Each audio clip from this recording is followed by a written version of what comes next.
Bismillahirrahmanirrahim. Assalamualaikum warahmatullahi wabarakatuh. Alhamdulillahirabbil alamin. Wassalatu wassalamu ala asyrofil anbiya'i wal mursalin Sayyidina Muhammadin wa ala alihi wa ashabihi ajma'in. Amma ba'du.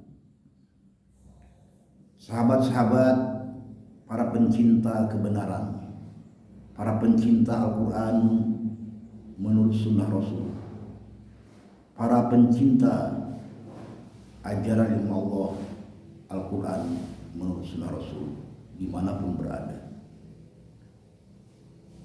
Saya ingin menyampaikan satu pembahasan mengenai fungsi dan eksistensi manusia, yaitu kedudukan dan tugas hidup manusia di dunia.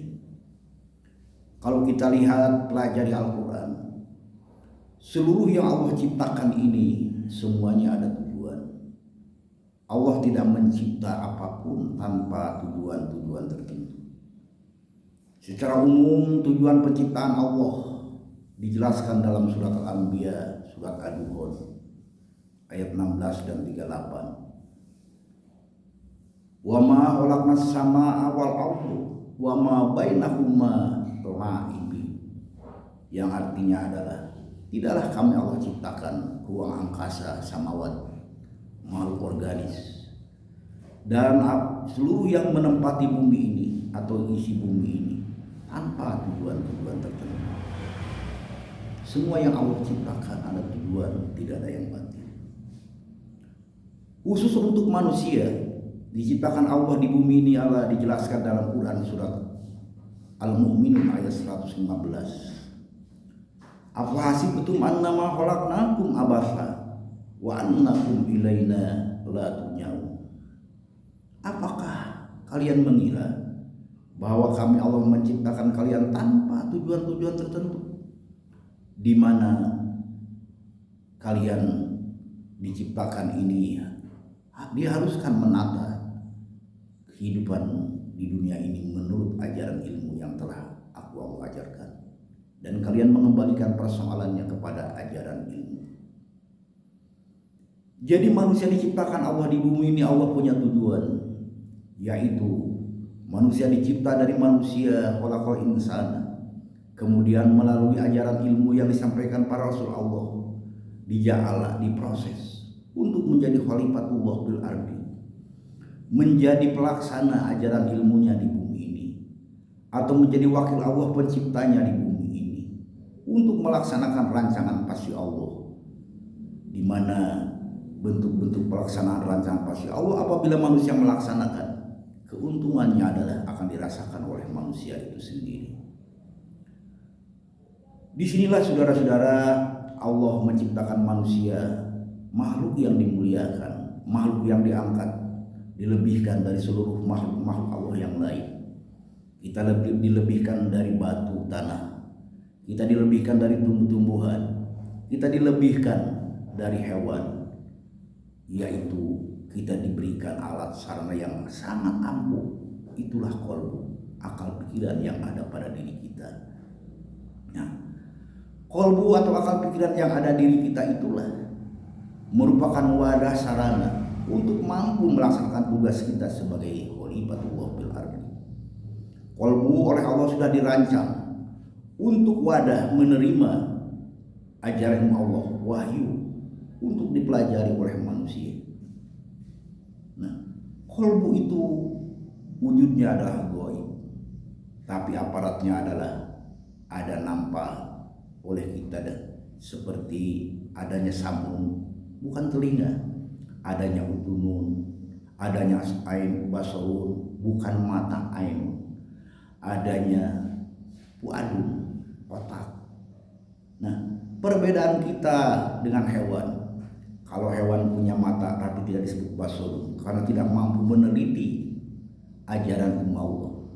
Kemudian hewan punya telinga disebut udunun, bukan samun, karena tidak mampu menerima ajaran ilmu Allah. Kemudian kita punya otak, hewan disebut kabidun, tapi manusia disebut fuadun, karena manusia harus mampu mengolah data, untuk menerima ajaran Allah. Karena itulah Allah menjelaskan, menegaskan yang sangat tegas di dalam Quran surat Al-A'raf surat ke-7 ayat 179 yang bunyinya adalah Bismillahirrahmanirrahim. Walaqad karramna walaqad darokna li jahannama katsiran minal jinni wal ins lahum qulubun la yafqahuna biha wa lahum a'yunun la yubsiruna biha wa lahum adhanun la yasma'una biha ulaika kal an'ami bal hum adall wa ulaika humul ghafilun. Dan sungguh pasti manusia akan menempati kehidupan jahanam di dunia ataupun nanti di akhirat, yakni berbagai macam keruwetan dan keonaran. Apabila manusia tidak mampu kolbunya untuk memahami ajaran Allah, atau tidak difungsikan kolbunya untuk memahami ajaran Allah, telinganya tidak mau mendengar ajaran Allah Al-Quran, dan kemudian matanya tidak mau meneliti, membaca, memahami ajaran Allah Al-Quran, maka nilai manusia seperti itu Allah menyebutkan ulaika kalangan, mereka itulah sama seperti hewan. Bahkan Allah menegaskan lagi balhum adol, bahkan lebih sesat lagi, lebih linglung lagi, lebih berbahaya lagi daripada hewan. Karena itulah kita sebagai manusia yang sadar, menyadari terhadap penciptaan Allah di bumi ini, maka fungsikanlah kolbu, pikiran yang ada pada diri kita untuk mempelajari ajaran Allah.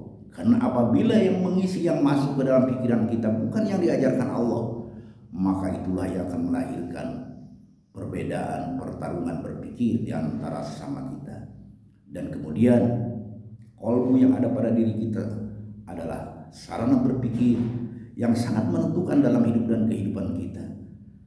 Ucapan, perkataan kita, cita-cita, perbuatan, dan perjuangan hidup manusia tergantung kepada apa yang ada dominan berpengaruh kuat di dalam pikirannya.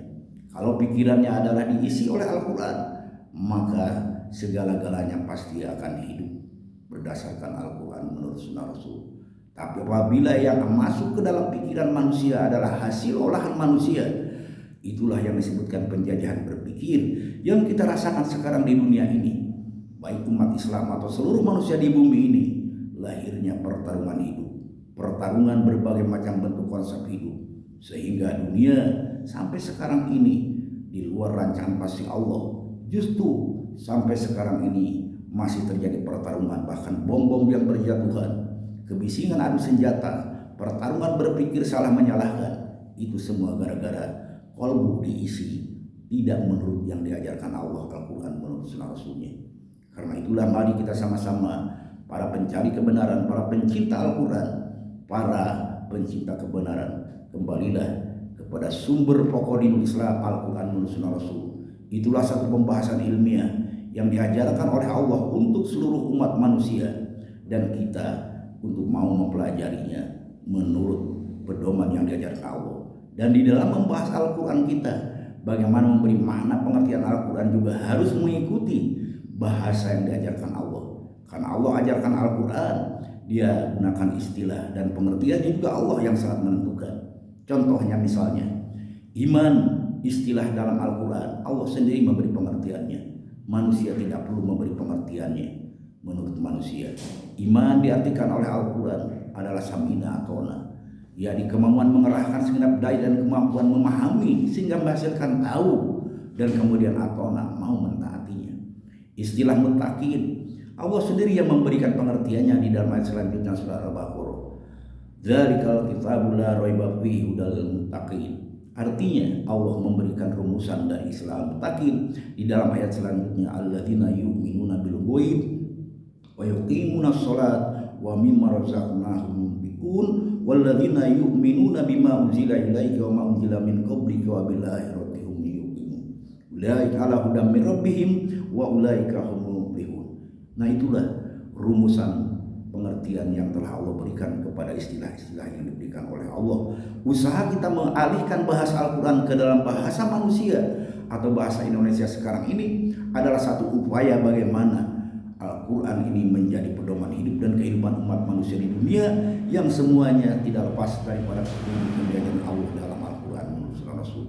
Mudah-mudahan kita semua mampu menjabat tugas diri kita sebagai khalifatullah fil ardi dengan berpedoman kepada Al-Quran menurut Sunnah Rasul, agar kita bisa menjadi cikal bakal penentu jalan sejarah kehidupan yang damai, selamat dan sejahtera di bumi ini untuk mendapatkan kebahagiaan ganda setelah dunia ini, al-jannatul maudah fil akhirah.